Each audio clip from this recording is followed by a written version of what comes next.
Prime minister of Pakistan سب پہ اپنے فیصلے امپوز نہیں کر سکتے کیونکہ پاور ڈیوائڈ ہوئی ہے. قائد اعظم محمد علی جناح بھی اس وقت یہی ڈیمانڈ کر رہے تھے. وہ کہہ رہے تھے کہ پروونسز کو الگ سے پاور دو اور ساری کی ساری پاور سینٹر کے پاس نہیں جانی چاہیے. اب قائد اعظم نے ایسا کیوں کہا؟ برٹش انڈیا میں اس ٹائم 2 ہاؤسز تھے. ایک ہاؤس تھا نیشنل اسمبلی، دوسرا ہاؤس تھا سینٹ. نیشنل اسمبلی میں 500 سیٹس تھیں، سینٹ میں 200 سیٹس تھیں.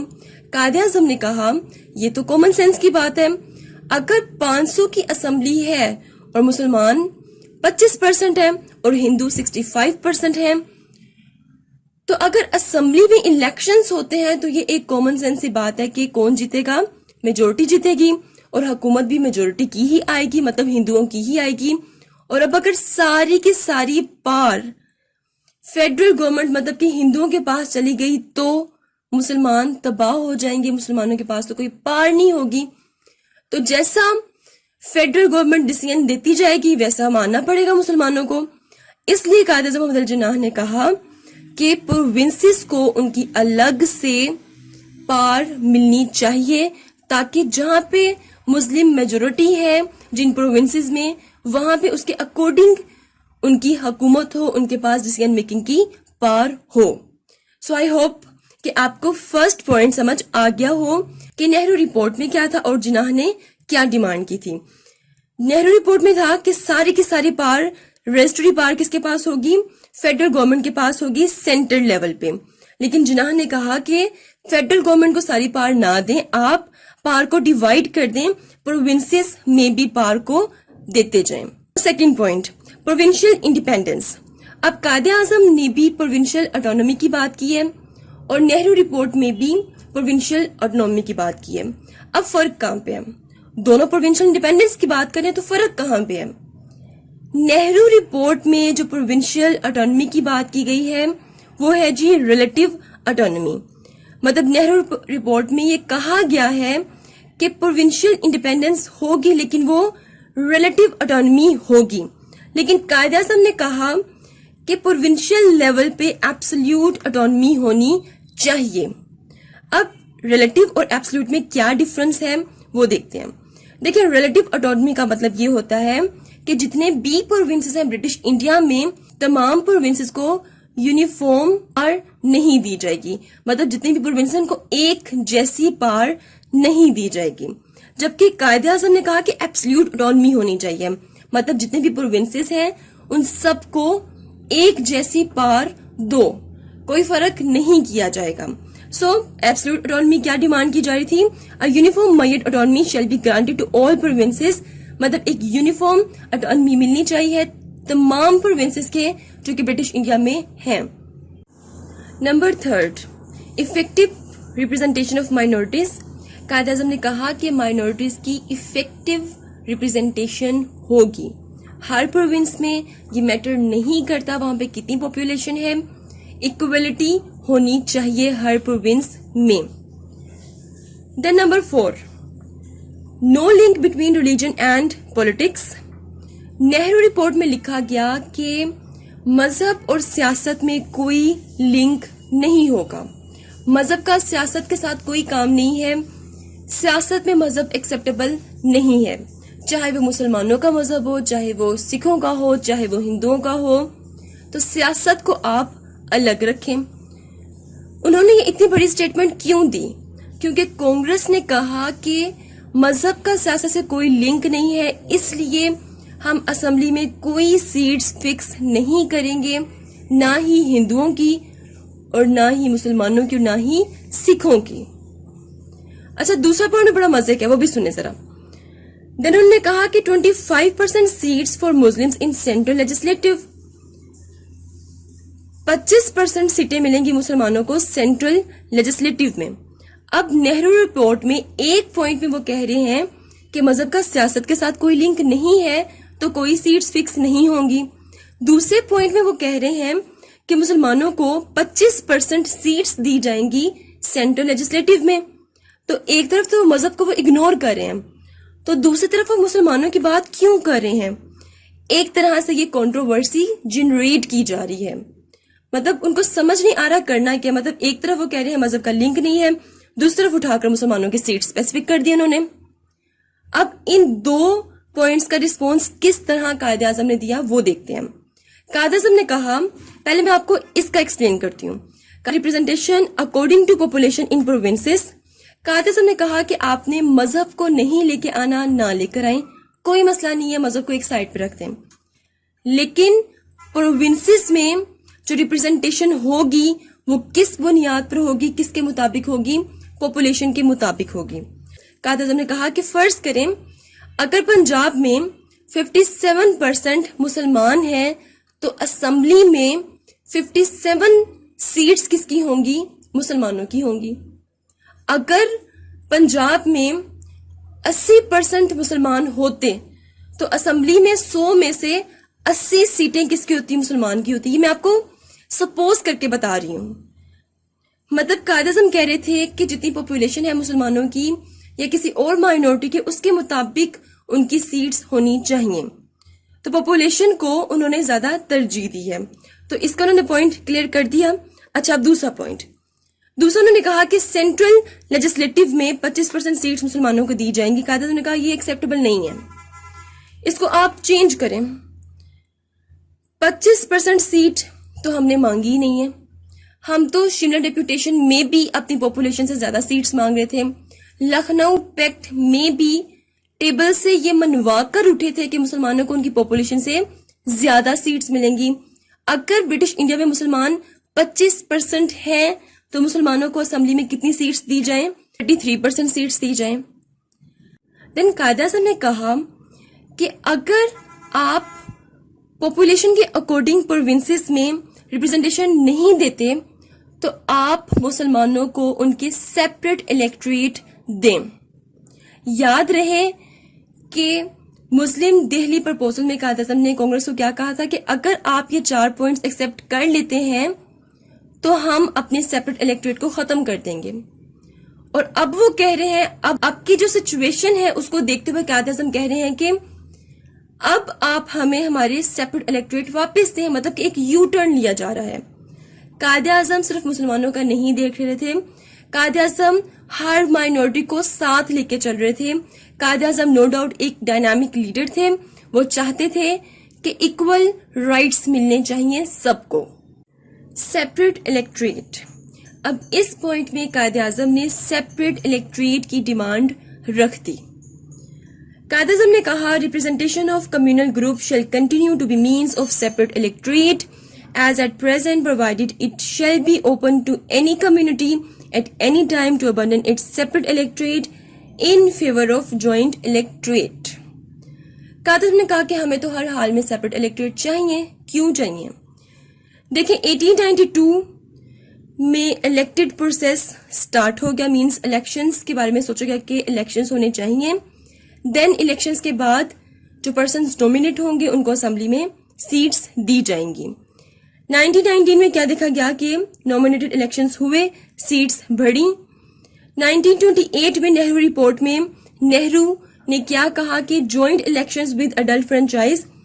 انہوں نے کہا کہ جوائنٹ الیکشنز ہوں گے اور جوائنٹ الیکشنز کچھ اس طرح سے ہوں گے کہ جتنے بھی بچے بالغ ہوں گے, مطلب کہ جو جوان بچے ہوں گے, وہ سب ووٹ کاسٹ کرنے کا حق رکھتے ہیں. مطلب سب بالغ ووٹ کاسٹ کر سکتے ہیں. یہ ایک اچھا پوائنٹ تھا. Adult franchise Quaid Azam as a dynamic leader کبھی بھی اس کو ریجیکٹ نہیں کرنا چاہتے تھے اور نہ ہی انہوں نے کیا. دوسری طرف قائد اعظم نے دیکھا کہ uni party system Congress absorb کر رہی ہے اور برٹش انڈیا میں یونی پارٹی سسٹم لے کے آنے کی کوشش کر رہی ہے. کون؟ کانگریس. یہ کس نے آبزرو کیا؟ جناح نے آبزرو کیا. مطلب جناح نے دیکھا کہ کانگریس چاہتی ہے کہ جوائنٹ الیکشنز ہوں اور ان جوائنٹ الیکشنز میں اڈلٹ فرنچائز ہو, مطلب جو بالغ لوگ ہوں وہ ووٹ کاسٹ کر سکتے ہوں.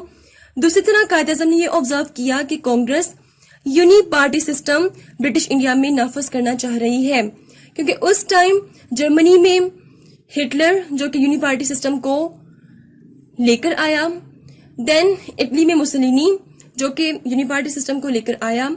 تو ان کو دیکھتے ہوئے کانگریس یونیپارٹی سسٹم کو اپنے اندر ایبزورب کر کے برٹش انڈیا میں نافذ کرنے کی کوشش کر رہی تھی. سو قائد اعظم نے کہا کہ اگر اسمبلی کو دیکھا جائے اور وہاں پر مسلم مائنورٹی ہے اور ہندوؤں کی میجورٹی ہے تو ایک کامن سینس کی بات ہے کہ مسلمانوں کو کوئی جگہ نہیں ملنے والی ہے, کیونکہ میجورٹی اگر کوئی امینڈمنٹ لے کر آئے تو مائنورٹی کی یہ جرت نہیں ہوتی کہ وہ اس امینڈمنٹ کو ختم کر دے یا اس کو پاس نہ کرے. تو قائد اعظم نے کہا کہ بھئی ہمیں تو ہر حال میں اپنے سیپریٹ الیکٹریٹ چاہیے. دین قائد اعظم نے ڈیمانڈ کی سیپریٹ سندھ فرام ممبئی, سندھ کو ممبئی سے الگ کریں. نہرو رپورٹ میں بھی یہی ڈیمانڈ تھی کہ سندھ کو ممبئی سے الگ کیا جائے. پھر فرق کیا تھا؟ فرق تھا نیتوں کا, فرق تھا انٹینشنز کا. قائد اعظم کے 14 پوائنٹس میں سے جو سٹرونگ پوائنٹس ہیں جن کو اگر ہم کمپیئر کریں نہرو رپورٹ کے پوائنٹس کے ساتھ, کمپیئر کرتے کرتے ہمیں ساری اصلیت سمجھ آ جاتی ہے کانگریس کی, ان کی انٹینشنز ایکسپوز ہو جاتی ہیں, ان کی نیت کا ہمیں پتہ چل جاتا ہے. تو یہاں پہ بڑا مزے کا پوائنٹ ہے, نہرو رپورٹ میں انہوں نے کہا کہ سندھ کو ممبئی سے الگ کریں, لیکن کس طرح سے الگ کرنا ہے وہ ذرا دیکھیں. انہوں نے کہا سندھ ممبئی سے اس وقت الگ ہوگا جب ہم ایک کمیٹی بنائیں گے. یہ کمیٹی دیکھے گی کہ فائنینشیل برڈن سندھ برداشت کر سکتا ہے کہ نہیں اگر ہم اس کو ایک الگ سے پروونس بنا دیں. اگر کر سکتا ہے, اگر اوکے کی رپورٹ یہ کمیٹی دیتی ہے تو وہ رپورٹ کہاں جائے گی؟ اسمبلی میں جائے گی, اور اسمبلی فائنل ڈیسیژن لے گی کہ اس کو اوکے کرنا ہے, پاس کرنا ہے یا نہیں کرنا ہے. اب قائد اعظم نے کہا کہ یہ تو عجیب و غریب سی سٹوری ہے, سمجھ نہیں آ رہی ہے. قائد اعظم نے کہا ٹھیک ہے, یہاں پہ یہ بات سمجھ آئی کہ کمیٹی بنے گی, وہ چیک کرے گی کہ سندھ فائنینشیل برڈن ایکسیپٹ کر سکتی ہے یا نہیں. پھر جب وہ رپورٹ اسمبلی میں جائے گی تو اسمبلی میں تو بیٹھی ہوئی ہے ہندوؤں کی میجورٹی, وہ تو کبھی بھی اس بل کو پاس نہیں کرے گی, وہ تو اس کو ریجیکٹ کر دے گی. اٹس مین کہ سندھ کبھی ممبئی سے الگ ہو ہی نہیں سکتا. تو قائد اعظم نے کہا کہ ہمیں یہ سب کچھ نہیں چاہیے. We want immediate separation of Sindh, Sindh کو امیڈیٹ سیپریٹ کر دیا جائے. یہ اسمبلی, یہ فائنینشیل برڈن چیک کرنا, کمیٹی, یہ سب ہمیں نہیں چاہیے. ہماری ڈیمانڈ صرف ایک ہے کہ سندھ کو سیپریٹ کر دو. دین قائد اعظم نے کہا کہ reforms in NWFP and Balochistan, NWFP اور بلوچستان میں ریفارمز لے کر آئی جائیں. نہرو رپورٹ میں بھی یہی تھا, تو پھر فرق کہاں ہے؟ نہرو رپورٹ میں یہ تھا کہ پہلے بیسک ریفارمز لے کر آئیں گے, اس کے بعد پولیٹیکل ریفارمز لے کے آئیں گے. اب بیسک ریفارمز میں آ جائے گی آپ کی ہیلتھ, دین ایجوکیشن, انفراسٹرکچر, اس کے علاوہ جو بیسک نیڈس کی چیزیں ہیں وہ سب آ جائیں گی. انہوں نے کہا کہ پہلے بیسک ریفارمز ہم لے کے آئیں گے, دین لے کر آئیں گے پولیٹیکل ریفارمز. پولیٹیکل ریفارمز میں کیا آ جائے گا آپ کے الیکشنز, اسمبلیز بنے گی اینڈ ایکسیکٹرا ایکسیکٹرا. قائد اعظم نے سوچا کہ جب 1912 میں 2 پروونسز بنے تھے, اوڑیسہ اور بہار, تب تو کانگریس نے نہیں کہا تھا کہ یہاں پہ پہلے ہم بیسک ریفارمز لے کے آئیں گے دین پولیٹیکل ریفارمز لے کے آئیں گے. تب تک تو ان کی کمبائنڈ اسمبلیز بنی تھیں, دین وہ اسمبلیز سیپریٹ بھی ہو گئی تھی, الگ الگ اسمبلیز بن گئی تھیں. تو یہاں پہ یہ کیوں کہہ رہے ہیں کہ پہلے basic reforms and political reforms? قائد اعظم نے کہا کہ بیسک ریفارمز پورے کرتے کرتے شاید آپ کو 10 سال لگ جائیں, دین پولیٹیکل ریفارمز پہ کب آئیں گی, ہم کیسے اس بات پہ یقین کر لیں؟ سو قائد اعظم نے کہا کہ reforms in NWFP and Balochistan in the same pattern as in other province, جس طرح دوسرے پروونس میں ریفارمز آ رہی ہیں بالکل اسی طرح NWFP اور بلوچستان میں بھی ریفارمز آئیں گی. کوئی بیسک ریفارمز پہلے نہیں ہوں گی. اگر یہ ایکسیپٹ کر لیا جاتا تو مسلمانوں کے پاس 6 صوبے آ جانے تھے اور 6 صوبے ہندوؤں کے پاس جانے تھے, مطلب کہ ٹوٹل 12 پروونسز بن جانے تھے برٹش انڈیا میں. کیسے وہ دیکھتے ہیں. آج کی ویڈیو میں قائد اعظم کے 14 پوائنٹس میں نے آپ کے ساتھ ڈسکس نہیں کیے. میں نے 14 پوائنٹس میں سے صرف اسٹرائکنگ پوائنٹس اٹھائے ہیں, وہ پوائنٹس اٹھائے ہیں جو مجھے لگا کہ آپ پڑھیں گے تو صرف رٹا لگائیں گے, آپ کو سمجھنے کی ان کو ضرورت ہے. یہ وہ پوائنٹس تھے جن کو نہرو رپورٹ میں ایڈ نہیں کیا جا سکتا تھا, ان کو ریپلیس کرنے کی ضرورت تھی. اگر قائد اعظم کے یہ پوائنٹس کانگریس ایکسیپٹ کر لیتے تو کیا ہونا تھا؟ تو مسلمانوں کے پاس 6 پروونسز آ جانے تھے اور 6 پروونسز ہندوؤں کے پاس آ جانے تھے. تو اس طرح برٹش انڈیا میں ٹوٹل 12 صوبے ہو جانے تھے. جیسے کہ اگر بنگال، پنجاب اور سندھ سیپریٹ ہو جاتا، دین بلوچستان اور NWFP میں ریفارمز آ جاتا، آسام میں بھی مسلم حکومت آ جاتی. تو ان صوبوں میں کیا ہونا تھا کہ اسٹرانگ گورنمنٹ بنی تھی، کس کی؟ مسلمانوں کی. دین UP، CP، مدراس، اڑیسہ، بہار اور ممبئی، یہ 6 صوبے ہوتے کس کے؟ ہندوؤں کے. لیکن یہ اتنا آسان نہیں تھا. ہندوؤں کو یہ بات بالکل بھی برداشت نہیں ہو رہی کہ مسلمان پاپولیشن میں صرف 25% ہے اور ان کو 6 صوبے مل جائیں، جبکہ ہم 65% ہے اور ہمیں بھی 6 مل جائیں. تو ایکویلٹی ان کو بالکل بھی ایکسیپٹیبل نہیں تھی. اچھا، اب یاد رہے جب یہ 14 پوائنٹس رکھے گئے کانگریس کے سامنے، اس ٹائم سائمن کمیشن اپنا کام کر رہا تھا.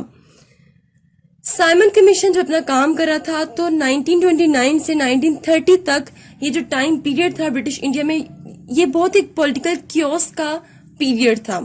1929 میں گریٹ ڈپریشن بھی آیا. کہاں پہ؟ امریکہ میں. دین کانگریس چاہتے تھے کہ ہمیں ایک ڈومینین سٹیٹس ملے، اگر آزادی نہیں مل سکتی تو ڈومینین سٹیٹس ملے. برٹش 1919 کے ایکٹ میں ریفارمز لے کر آئی تھی. اب برٹش چاہتی تھی کہ آگے بھی ریفارمز آئی جائے، لیکن وہ لے کر نہیں آ رہے تھے. کیونکہ کانگریس نے آزادی ڈیمانڈ کر دی تھی اور مسلمانوں نے اپنے 14 پوائنٹس رکھ دیے تھے، قائد اعظم کو ایز اے مینڈیٹ کانگریس کے پاس بھیج دیا تھا، وہ بھی پیچھے نہیں ہٹ سکتے تھے. تو یہ جو ایک ٹائم پیریڈ تھا 1929 سے 1930، یہ پولیٹیکل کیوس کا ایک ٹائم پیریڈ تھا. دین 26 جن 1930 میں کانگریس نے ایک سلوگن ریز کیا، ایک نعرہ لگایا. کیا نعرہ تھا؟ Declaration of independence of India. India میں انہوں نے آزادی کا نعرہ لگا دیا. یہ پہلی سیاسی جماعت تھی جس نے آزادی کا نعرہ لگا دیا تھا. کہاں پہ؟ انڈیا میں. اب اس نعرے کو کون توڑے گا؟ آگے کیا ہوگا؟ کیا آزادی ملے گی یا نہیں ملے گی؟ وہ ہم دیکھیں گے اپنی نیکسٹ ویڈیو میں. ملتے ہیں نیکسٹ ہاٹ ایشو کے ساتھ. انٹل دین مجھے اپنی دعا میں یاد رکھیے. Do write your questions in comment section below and hit the like and subscribe button if you like my work. Stay tuned and Allah Hafiz.